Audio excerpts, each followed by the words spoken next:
Mateus capítulo 5, diz assim a santa palavra do Senhor. Jesus Cristo, vendo as multidões, subiu a um monte, se assentou e os seus discípulos vieram a ele. E Jesus, abrindo a sua boca, começou a ensiná-los, dizendo: Bem-aventurados os pobres de espírito, porque deles é o reino dos céus. Bem-aventurados os que choram, porque estes serão consolados. Bem-aventurados os mansos ou humildes de coração, porque eles herdarão a terra. Bem-aventurados todo aquele que tem fome e sede de justiça, porque serão saciados. Bem-aventurados os misericordiosos, porque alcançarão misericórdia. Bem-aventurados os puros de coração, porque verão a Deus. E bem-aventurados também os pacificadores, porque serão chamados filhos de Deus. Bem-aventurados os que sofrem perseguição por causa da justiça, porque deles é o reino dos céus. Bem-aventurados vós, quando forem perseguidos, quando forem injuriados, e mentindo, disserem todo mal contra vós por minha causa. Exultai e alegrai-vos grandemente, porque é esplêndido a vossa recompensa nos céus, porque assim perseguiram os profetas que viveram antes de vós. Até aqui. Curva a sua cabeça. Vamos orar mais uma vez. Senhor Deus, nosso Pai, tem misericórdia de nós. Nos ajuda. Que o Teu Santo Espírito possa iluminar a Tua palavra nos nossos corações, na nossa mente. Que possamos avaliar a nossa vida por aquilo que Tu, Senhor, descreveu como o caráter do cristão. Que possamos glorificar o Teu santo nome pela Tua graça, ou ao menos buscarmos arrependimento e a salvação em Ti. Nos ajuda a compreender as nossas vicissitudes, que há uma diferença entre aquilo que o mundo diz que é uma pessoa bem-sucedida e aquilo, Senhor, que Tu descreve como uma pessoa abençoada, e que possamos então viver dia após dia para a glória do Teu santo nome. Amém. Senhores, na semana passada nós fizemos uma segunda parte de um panorama a respeito do Sermão do Monte. E após vermos que o Sermão do Monte traz regras realistas, regras relevantes e regras possíveis, nós vimos que as bem-aventuranças são a descrição do caráter de um crente. E assim nós observamos alguns erros comuns de interpretação que causam, obviamente, um erro comum de prática. Vimos ainda na semana passada o significado do termo Macários, bem-aventurado. O que isso significa? Nós temos, durante esse tempo, e não se espantem por nós fazermos basicamente 3 panoramas, 2 do Sermão do Monte, agora uma introdução e um panorama a respeito das bem-aventuranças, nós temos nos movido do geral para o mais específico, para termos uma visão geral antes de nós nos dedicarmos aos específicos, para que não nos atrapalhemos então com isso. E como escreveu John Stott sobre o Sermão do Monte, quanto mais exploramos as suas implicações, mais fica a ser explorado. As suas riquezas são inexauríveis, inesgotáveis. Na próxima semana, então, o nosso foco será na primeira descrição de um cristão, na primeira bem-aventurança a respeito dos pobres de espírito. Hoje, nós veremos a tensão entre o que o mundo e até mesmo parte da igreja contemporânea, infelizmente, mas aquilo que o mundo e aquilo que Cristo consideram uma pessoa bem-aventurada, uma pessoa abençoada. Uma mecânica que deve estar clara na mente dos irmãos, e eu vou repeti-la várias vezes nesse processo para que os irmãos compreendam é que o crente regenerado, ele tem o seu caráter descrito nas bem-aventuranças. E esse caráter faz com que ele então seja testemunha do caráter que foi modificado e da obra de Deus, sendo então sal e luz do mundo. E esse testemunho do bem-aventurado, esta salvação, ela se expressa no novo homem que vive então segundo a ética do reino. Na última semana nós vimos que feliz é uma tradução infeliz de bem-aventurado, e eu repeti o trocadilho. Feliz, como trazem algumas versões bíblicas mais modernas, é uma tradução que simplifica demais, que tira a profundidade do que significa ser um bem-aventurado. O bem-aventurado, ele é mais do que feliz. O bem-aventurado, ele é um agraciado, ele é um abençoado. É um superlativo a qual o bem-aventurado é o melhor que nós temos. Felicidade, senhores, é um sentimento. E o bem-aventurado, o cristão, ele não tem um sentimento, ele é uma nova criatura. Ele tem um novo caráter, ele é uma nova pessoa, ele vive num superlativo de alegria da salvação, que o deixa então alegre, mesmo quando ele tem todos os motivos do mundo para ser triste.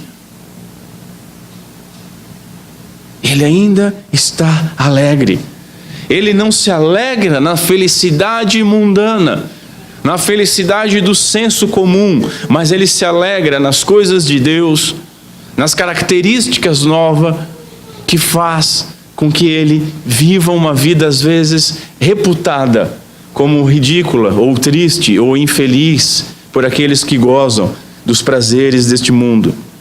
Jesus inicia o seu sermão apontando quem é feliz realmente, apontando quem é feliz aos olhos do Senhor, apontando aqueles que são agraciados por uma nova vida.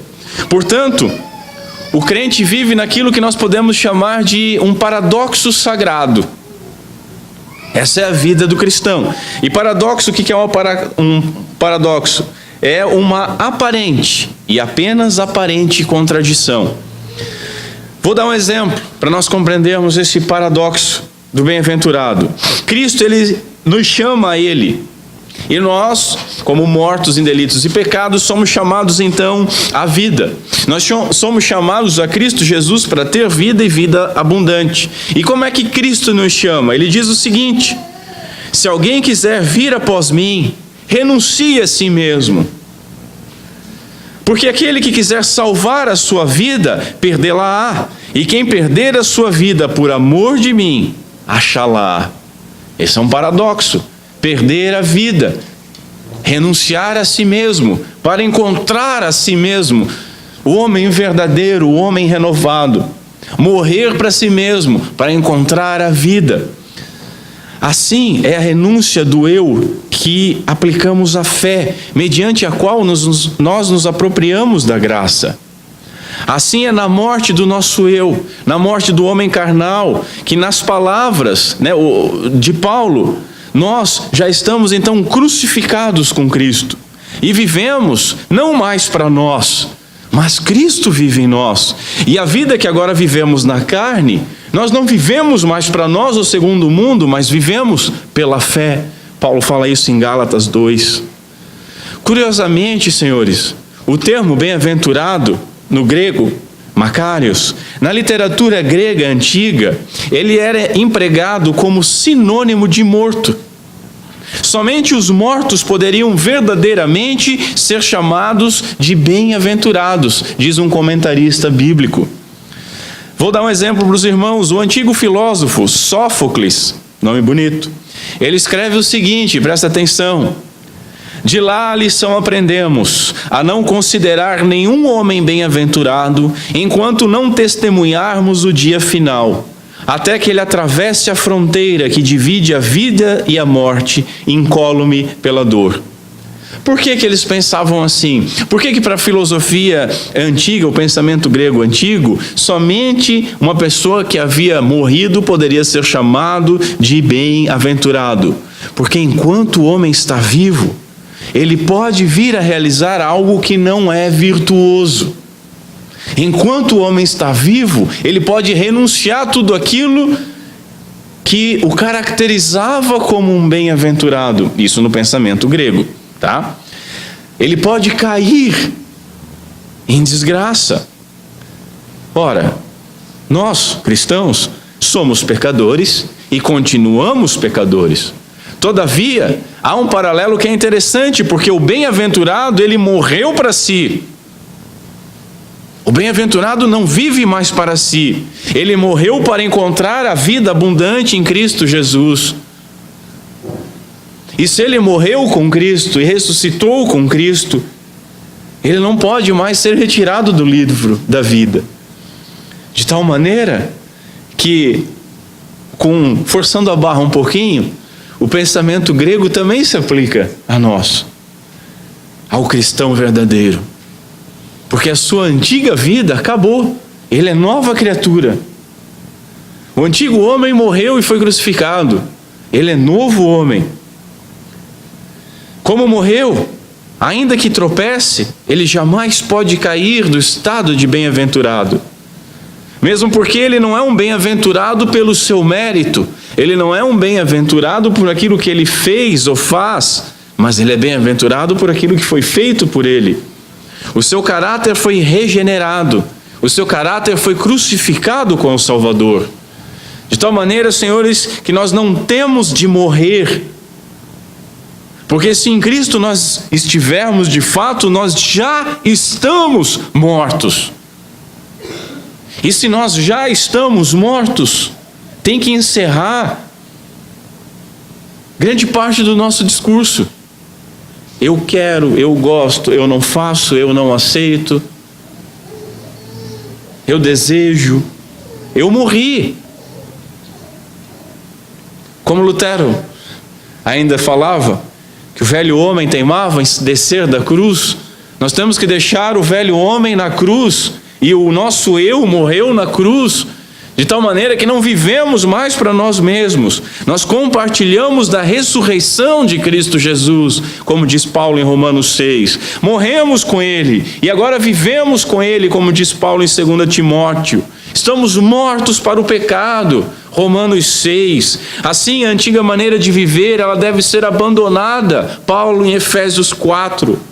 Porque agora nós procuramos as coisas do alto, as coisas do reino, Paulo em Colossenses 3. Pois a semente, o grão de trigo, ele morreu. Nós, o grão de trigo, morremos e assim podemos frutificar, como diz o nosso Senhor Jesus Cristo. Crucificamos assim as nossas paixões e desejos, Paulo em Gálatas 5. Mortificamos a nossa natureza humana, Paulo novamente em Gálatas 5.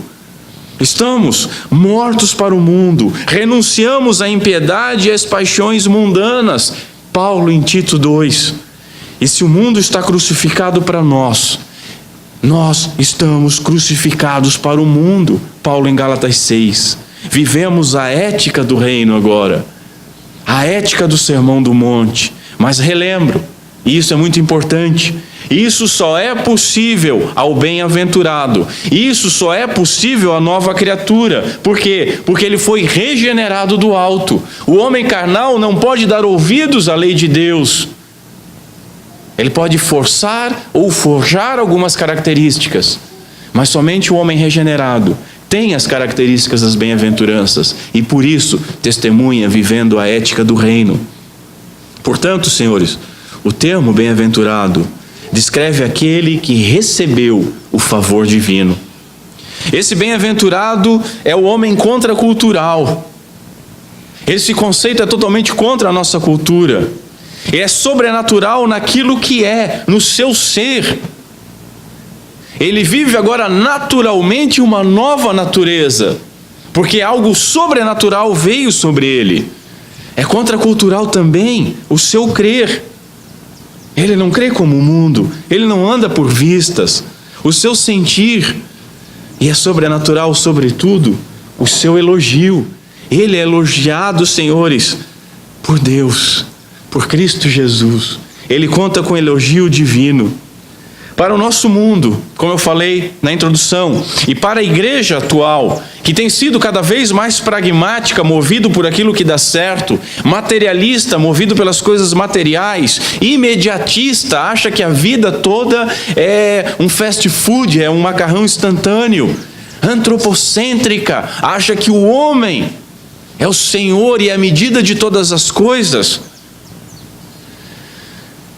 Para o nosso mundo e para essa igreja, uma pessoa bem-aventurada, ela é brutalmente diferente da descrição que nosso Senhor dá. É brutalmente diferente. O mundo, ele inveja o ter. O mundo inveja a riqueza. O mundo inveja a tranquilidade. O mundo inveja a popularidade. Aquele sentimento de, não estou nem aí. Que se dane, está tudo certo, eu passo por isso. O mundo, e infelizmente a igreja atual, eles invejam o orgulho de algumas pessoas.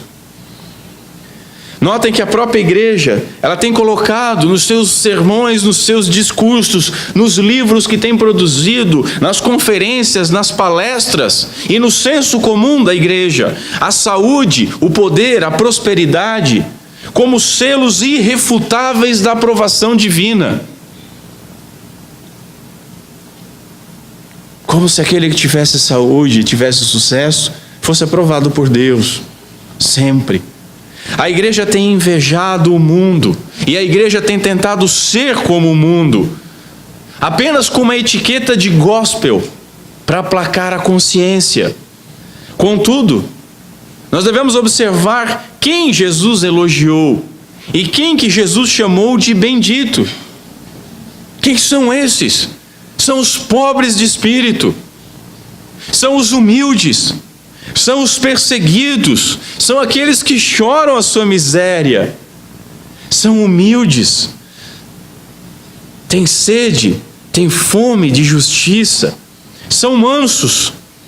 Note que se o primeiro grupo, aquele que o mundo acha que é bem-aventurado, que a igreja contemporânea acha que é bem-aventurado, ele desfruta algum conforto hoje, né? É tudo que terão. O único conforto que terão é esse hoje, porque esse conforto, ele é passageiro, ele é momentâneo e ele é condicionado por ter algumas coisas. Jonathan Edwards, se não me engano, ele dizia que na morte do ímpio começa o seu inferno. E a morte do cristão encerra o inferno do cristão. Senhores, não pode haver maior miséria para um homem, não pode haver maior miséria do que ele ser apenas rico, do que ele apenas ter saúde, do que ele apenas ter poder, do que ele apenas ter popularidade. Porque se ele perder isso, não resta absolutamente mais nada para esse homem. Tem uma piada que diz que dinheiro não traz felicidade, mas pelo menos faz você sofrer ou chorar em Paris. Agora o que nós devemos entender é que o choro daquele que tem dinheiro, mas que não é bem-aventurado, o verdadeiro choro dele será no inferno, com ranger de dentes. E não podemos invejar isso. Isso não pode ser o nosso objetivo de vida. Esse não pode ser a nossa meta. Nós não podemos nos limitar a esse tipo de felicidade, a acharmos que isso é o suprassumo da religião cristã, atingir algum patamar de prosperidade e aí acharmos que temos o favor de Deus. Por isso que eu afirmei, senhores, que traduzir bem-aventurado por feliz é incorreto. Coisas que nos deixam felizes, essas coisas podem nos abandonar e nos abandonam. Essas coisas podem nos condenar. Essas coisas podem nos deixar tristes num segundo momento. Já ser um bem-aventurado traz uma alegria intensa, uma alegria sobrenatural, uma alegria que o mundo não conhece, independente do momento que vivemos, seja no choro, seja na miséria, seja na perseguição. Por quê? Porque o bem-aventurado desfruta das bênçãos do reino hoje. Aqui ele já começa a desfrutar. E estas bênçãos serão então plenamente desfrutadas um dia. E serão plenamente desfrutadas um dia que não acabará, um dia que será eterno. Como eu falei, o tempo futuro das bem-aventuranças indicam mais do que o futuro. Indicam uma coisa certa e algo que já iniciou. Notem que a primeira bem-aventurança e a última bem-aventurança são no tempo presente. Destes é o reino de Deus. É. Jesus poderia ter dito será. Mas ele não diz será, ele não diz que serão do reino, ele diz é. E depois ele fala que serão consolados, verão a Deus, serão chamados filhos de Deus, receberão misericórdia. E aí, como eu falo, esse tempo futuro não é que só vai acontecer no futuro, mas é algo certo que já se começa a experimentar hoje. É algo que já iniciou. E por que iniciou? Voltamos ao Salmo 32. Bem-aventurado aquele cuja transgressão é perdoada e cujo pecado é coberto, é apagado. Esse é o bem-aventurado. Não interessa a situação que ele está, ele goza de uma alegria que nada, nenhuma outra coisa poderia comprar ou dar. Então, Paulo nos diz, em 2 Coríntios 5, no capítulo 5 e capítulo 6, eu fiz um apanhado da ideia de Paulo. Ele diz que uma vez que Cristo morreu por todos, e assim todos os cristãos morreram, nós vivemos não mais para nós, mas vivemos então para aquele que morreu e ressuscitou. Estes bem-aventurados, eles tornam-se então ministros recomendáveis. Como que eles se tornam ministros recomendáveis? Nos açoites, na prisão, no tumulto, no trabalho, na piedade, na pureza, na benignidade, na sabedoria, no amor não fingido, no Espírito Santo. Notem o seguinte: seja na honra ou na desonra, seja reputado como enganadores, mas sendo verdadeiros, como desconhecidos pelo mundo, mas bem conhecidos por Deus, como contristados, mas sempre alegres, como pobres, mas enriquecendo a muitos, como nada tendo, mas possuindo tudo. Esse é o bem-aventurado. Esse é o bem-aventurado. O mundo, a igreja atual, talvez, infelizmente, até nós mesmos, naturalmente consideramos quem vive deste modo um infeliz miserável. Às vezes olhamos da nossa soberba com desdém ou com pena de algumas pessoas e não imaginamos que essas pessoas realmente são bem-aventuradas. E na caminhada cristã, na peregrinação por esse mundo, estão muito mais adiantadas do que nós. Mas, irmãos, nós recebemos várias promessas estranhas de Jesus. Várias promessas estranhas. Nós seríamos perseguidos como nosso mestre foi. Seríamos caluniados.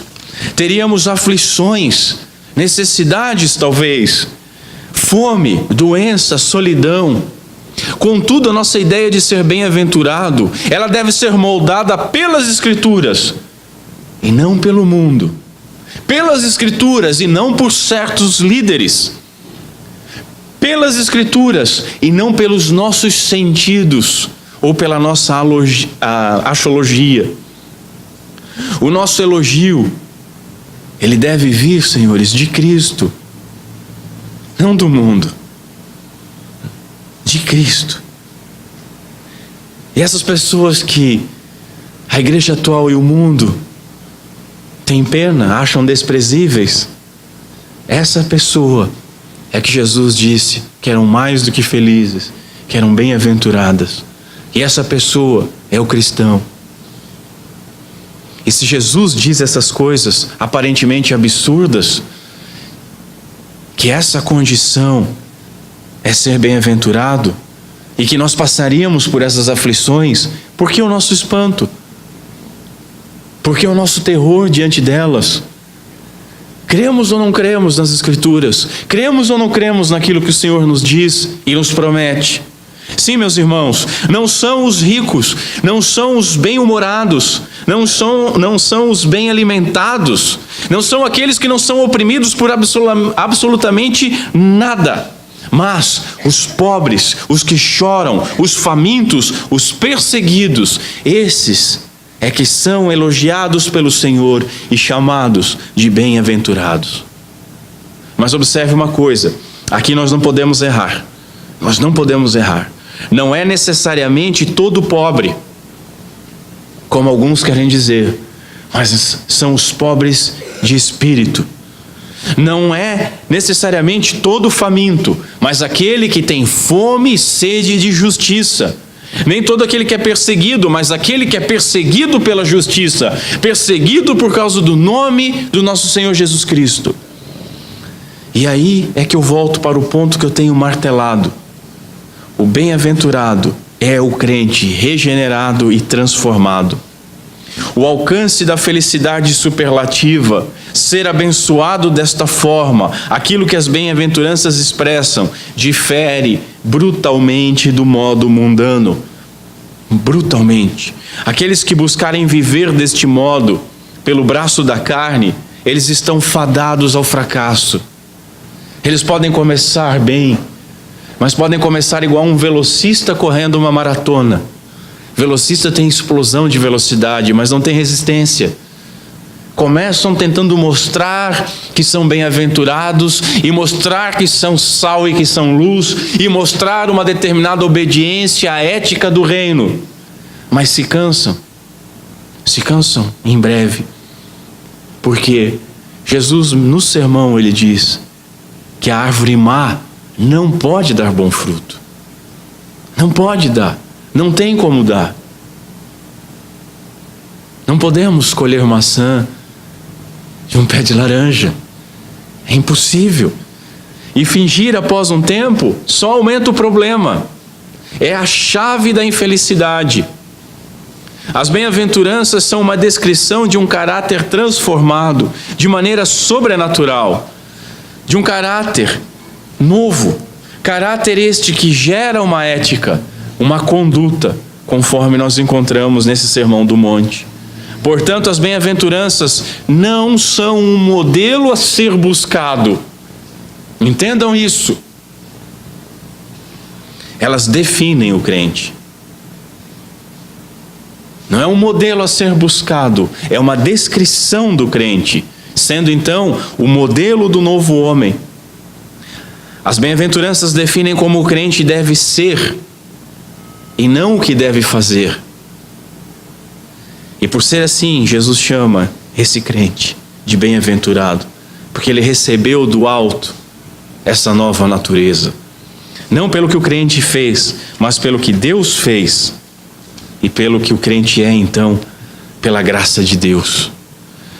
As bem-aventuranças são um molde, um modelo de aferição que mede, que define aquele que foi agraciado. Quando nós vemos um homem que não se adequa, que não pode ser medido pelas bem-aventuranças, nós estamos diante de um homem que não foi regenerado.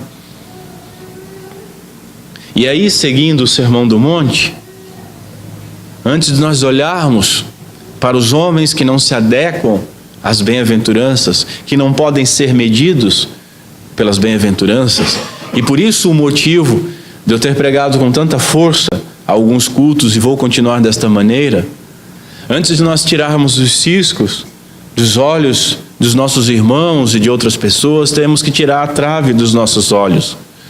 Somente quando nós removermos a trave dos nossos olhos é que nós podemos olhar para nós, diante do espelho da palavra de Deus, diante da régua da palavra de Deus, e medir a nossa vida, e perguntar com sinceridade a nós mesmos: eu estou nesta medida? As bem-aventuranças me descrevem? Meu caráter foi modificado por Deus? De alguma maneira, de alguma forma?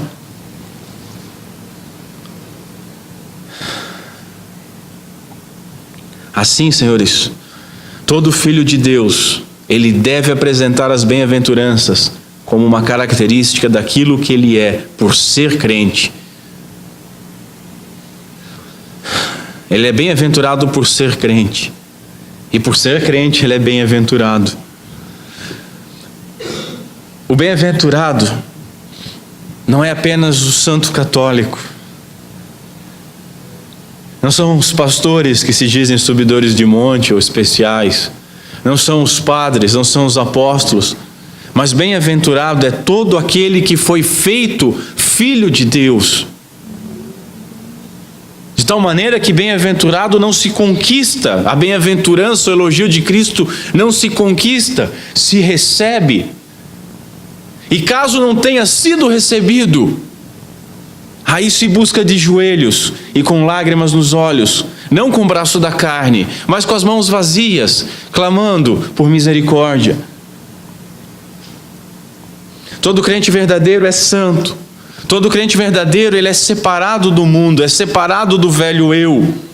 Portanto, se alguém me perguntar, como é que você descreve um crente? Como é que um crente deve ser? Se alguém perguntar isso para você, ou se você se auto-perguntar isso, você vai encontrar nas bem-aventuranças a perfeita descrição. A perfeita descrição. Perfeita, completa descrição. E nós já vamos chegar sobre isso. É a descrição feita pelo próprio Senhor Jesus Cristo.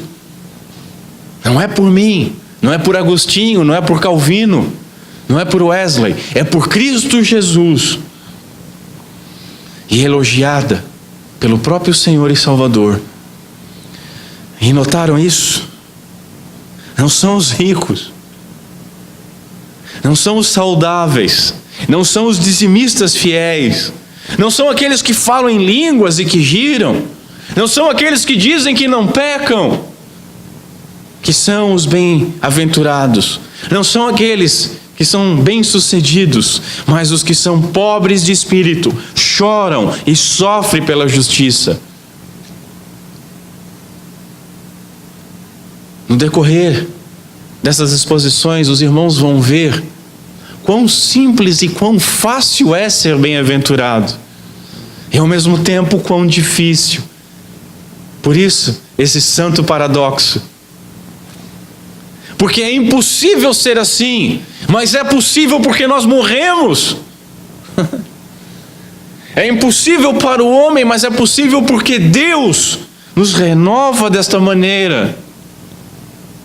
É impossível porque é algo que não pode ser forçado e é algo muito difícil que vai contra a natureza humana. Mas é possível porque não é algo conquistado à força, de maneira alguma. Eu vou martelar, porque existe este equívoco. Não existe crente bem-aventurado e crente que não é bem-aventurado. Não existem duas classes de crente. Fulano é um crente bem-aventurado. Esse é um bem-aventurado, o outro já não é. Não, um é cristão e o outro não é. Um morreu para si mesmo, o outro não.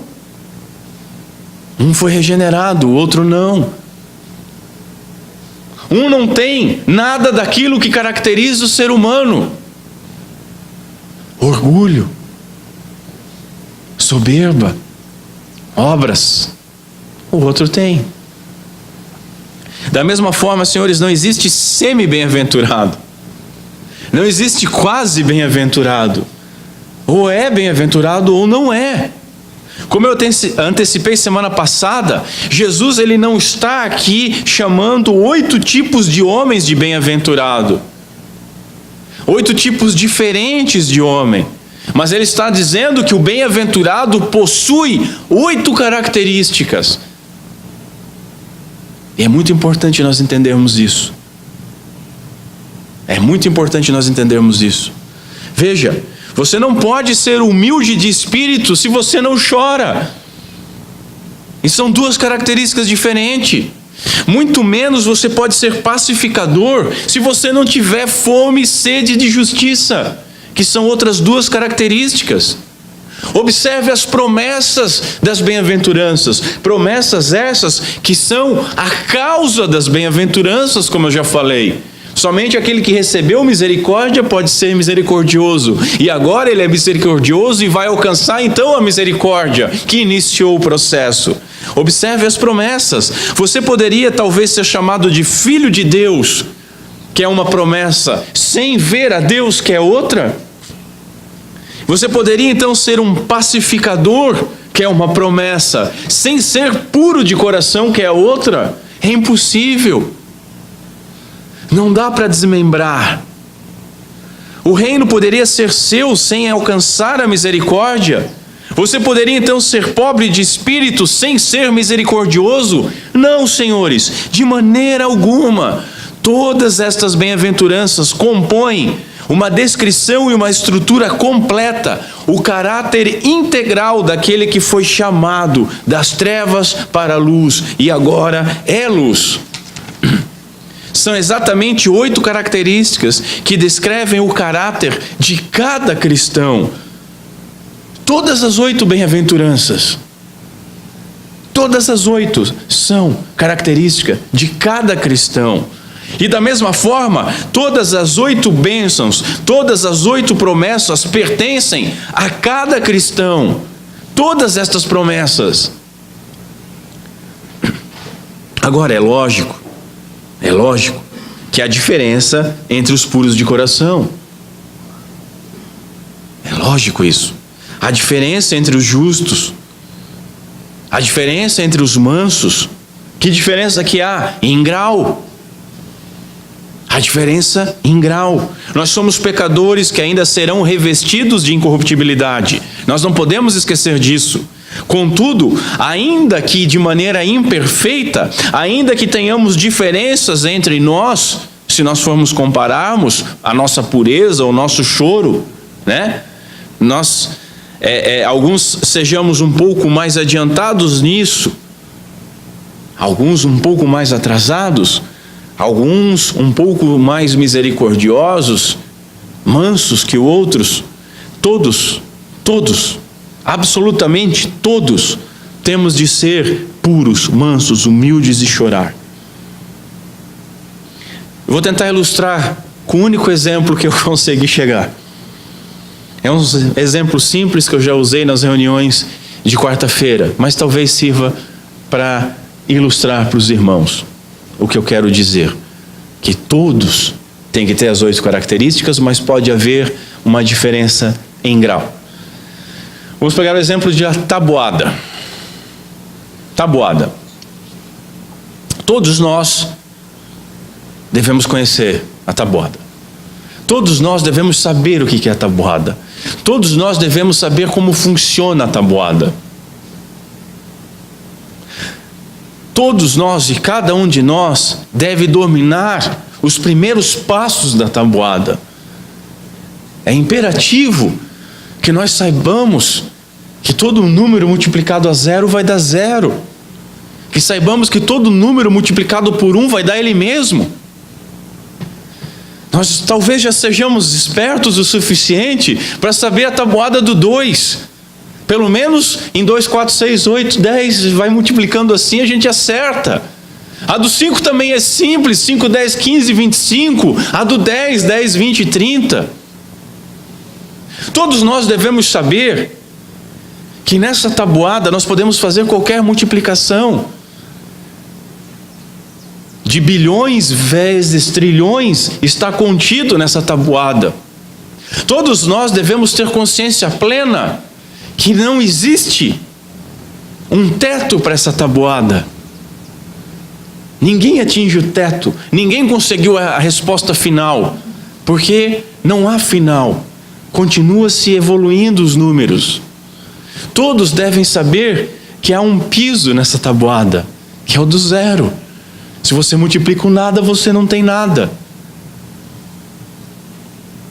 Agora, talvez, se chegar de sopetão 7 vezes 8, você se atrapalhe. 9 vezes 9, talvez você fique meio assim para dar a resposta. 6 vezes 8, talvez você consiga dar a resposta de bate-pronto. Mas se inverter 8 vezes 6, o tico-teco ali dá uma balançada, você pensa um pouco. Talvez não saiba, talvez conte nos dedos. Compreenderam aonde que eu quero chegar no exemplo? Todos iniciaram a tabuada com todos os números.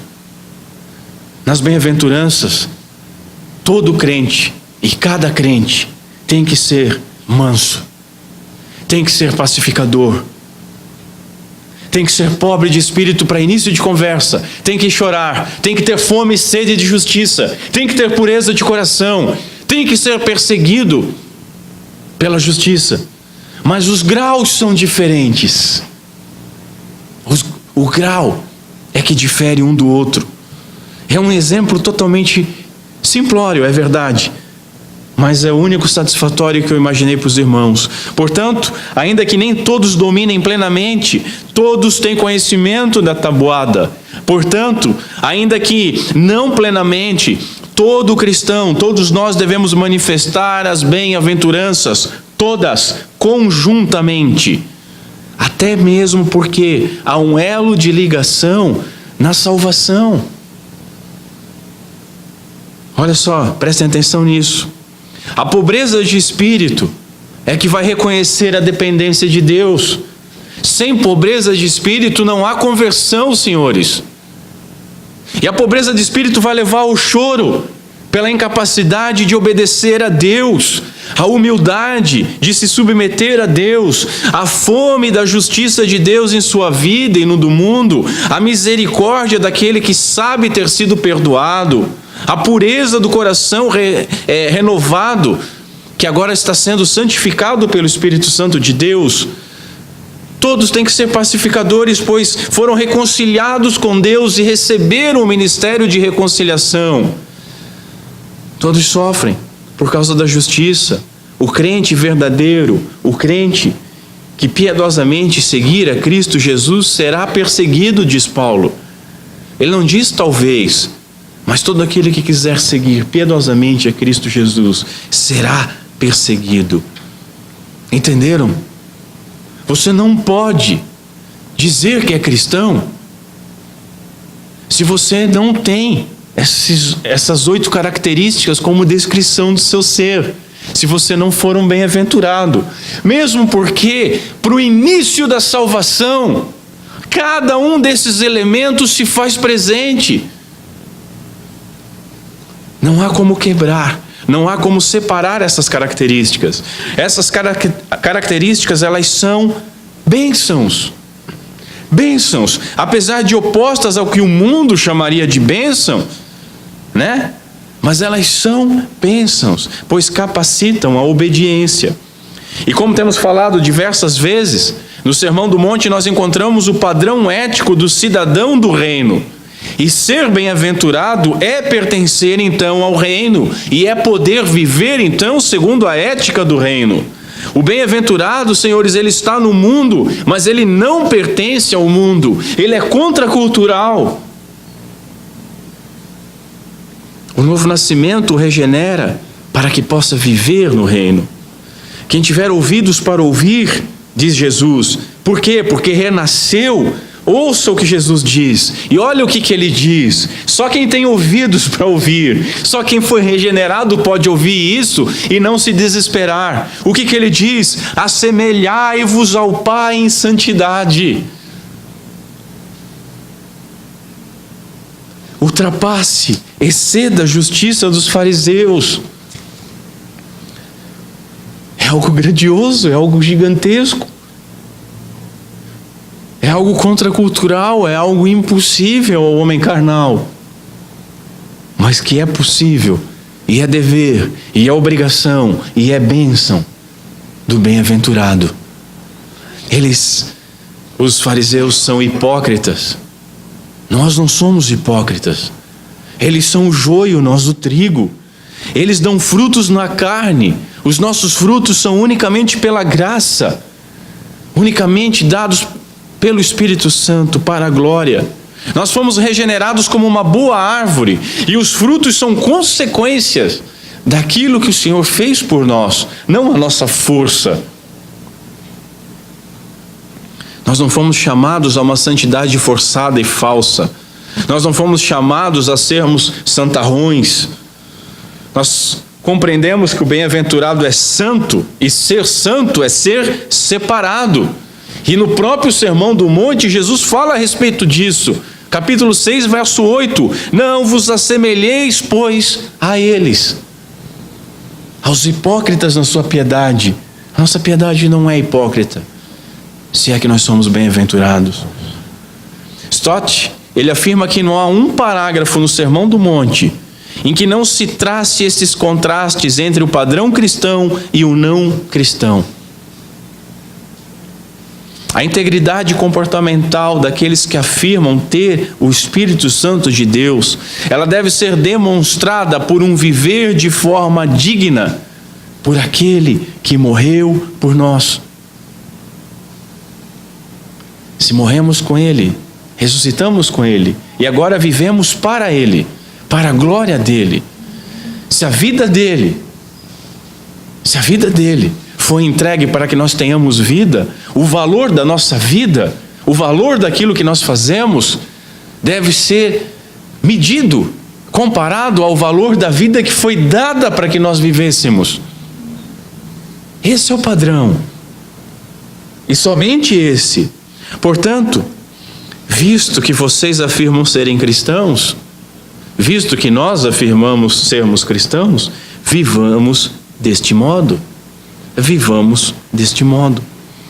No Sermão do Monte, encontramos Jesus descrevendo o caráter do bem-aventurado e como ele espera que o bem-aventurado se comporte. Às vezes as pessoas quebram a cabeça, eu não sei o que Deus quer de mim. Você tem um sermão inteiro aqui para ver o que Ele exige, e tem uma parte do sermão para ver o que Ele espera de você como pessoa, como ser.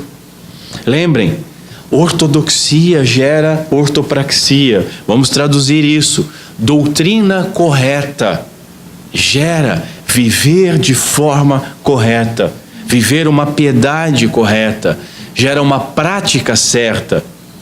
E lembrem também que eu tenho falado constantemente, doutrina, teologia, que não vira biografia, condena. A quem muito é dado, muito será cobrado. Não adianta você saber disso, entender isso, se você não vive isso, porque isso vai ser o peso que vai te afundar naquele dia. Lembre também que o Sermão do Monte, ele foi dado para nós começarmos a praticar hoje. É para hoje. Contudo, só é possível se Deus estiver com você. Somente ao bem-aventurado. E aqui é preciso alertar para mais um engano. Nós não podemos avançar sem descrever isso. Nenhuma dessas características das bem-aventuranças, ela é humana. Nenhuma dessas características é natural. Nenhuma delas. Todas remetem ao novo nascimento, ao nascido do Espírito Santo de Deus, ao nascido do alto. E há duas razões para isso. A primeira razão é que uma pessoa ela pode ser naturalmente generosa. Ela dá tudo o que pede. Isso é algo natural dela. Ela nasceu assim. Mas não é algo que é feito por causa da misericórdia de Deus. O outro, ele sempre dá outra face. É algo natural dele. Ele não quer tratar com ninguém. Pode ser uma característica mais comedida, mais pacífica deste homem. Pode ser covardia. Pode ser medo de se expressar. Por isso que eu sempre falo para os irmãos da situação de confundir caráter com cristianismo. Nós não podemos confundir caráter moral com cristianismo. Sabe?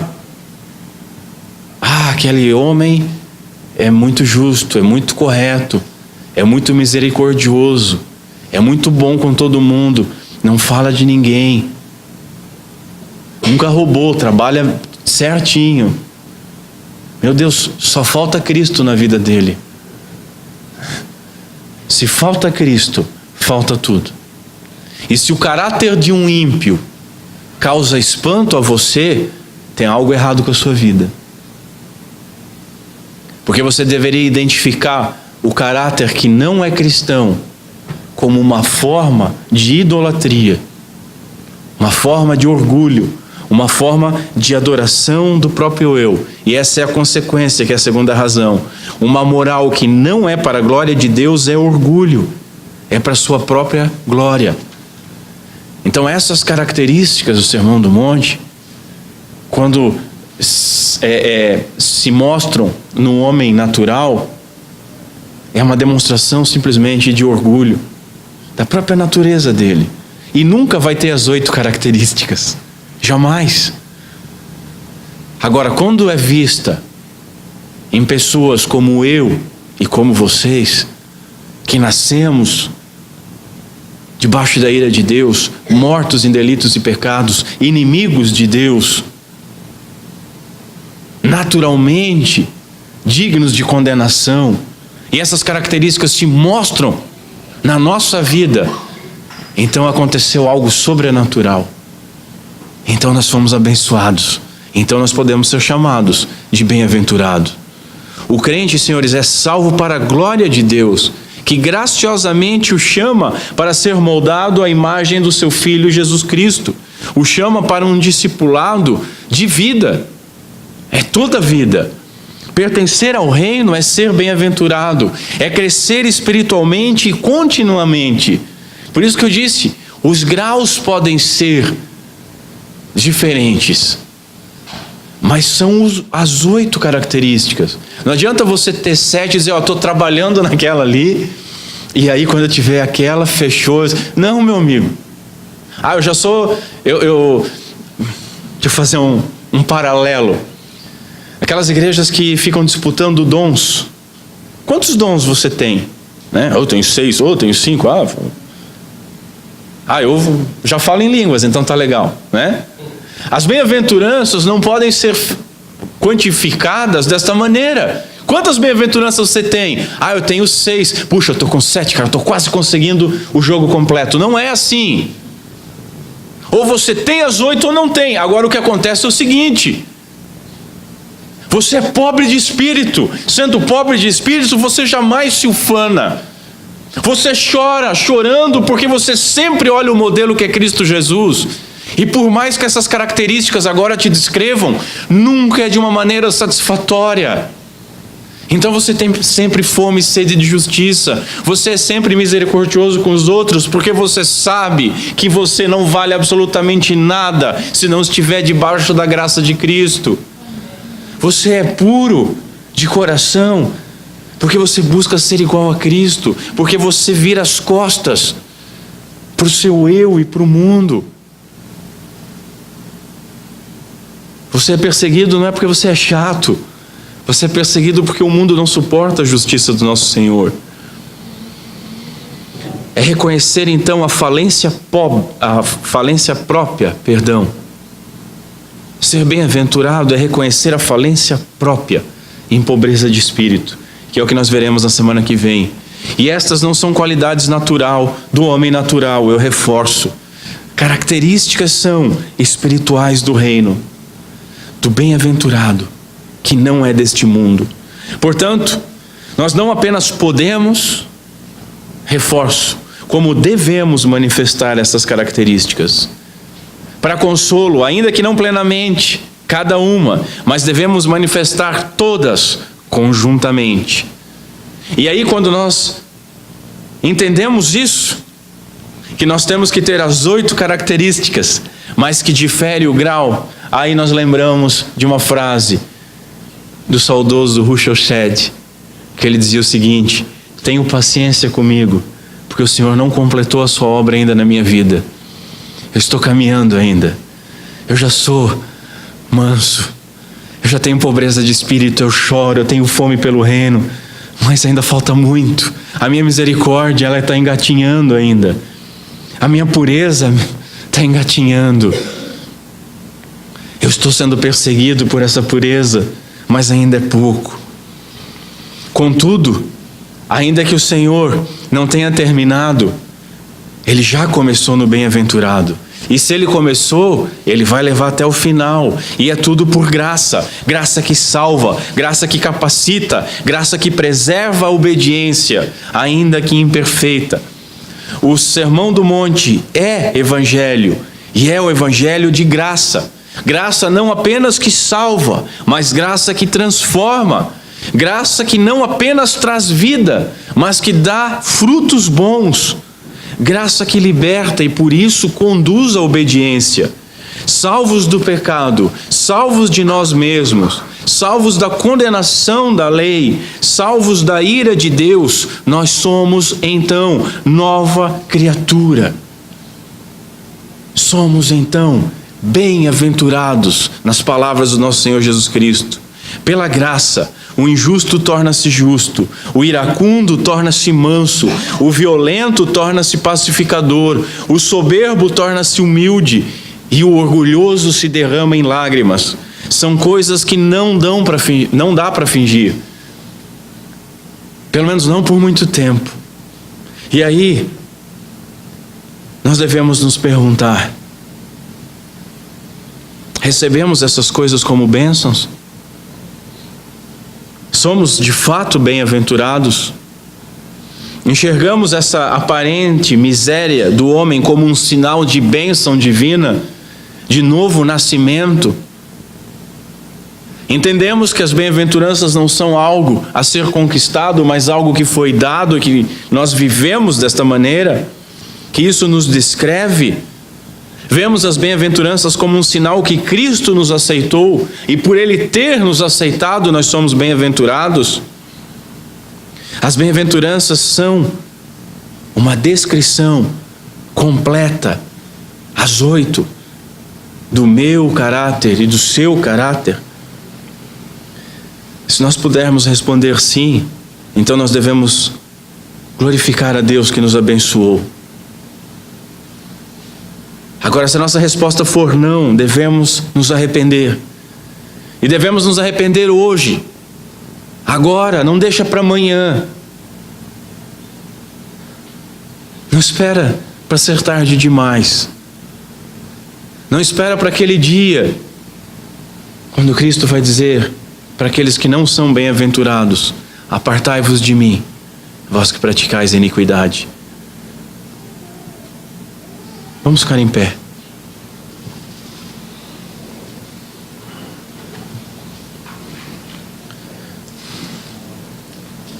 Curva a sua cabeça.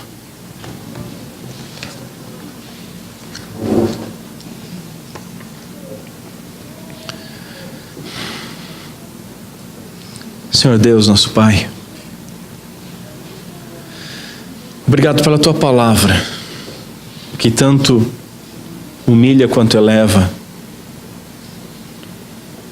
que tanto fere quanto cura, que tanto quebra como reconstrói. Senhor, obrigado pela Tua graça em Cristo Jesus. Obrigado pelo Teu poder gracioso, que não somente nos salva,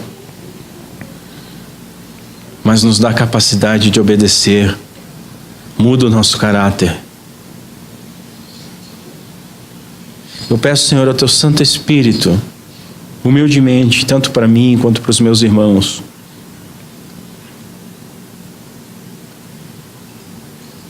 que sob a lente da Tua palavra e a iluminação do Espírito Santo, nós possamos avaliar a nossa vida.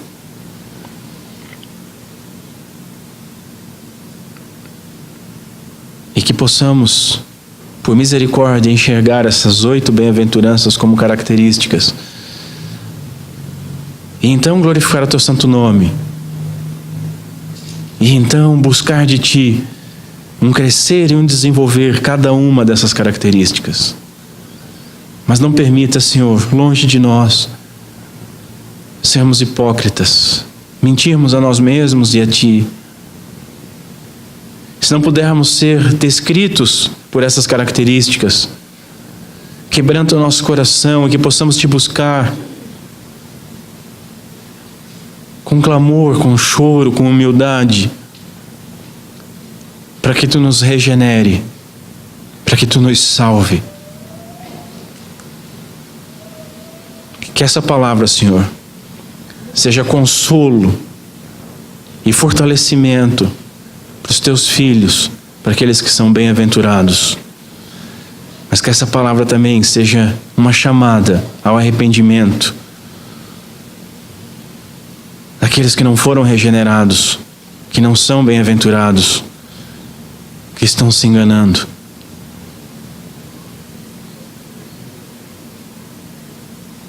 Pedimos essas coisas, Senhor, para a honra e glória de Cristo Jesus, no nome de Jesus. Amém.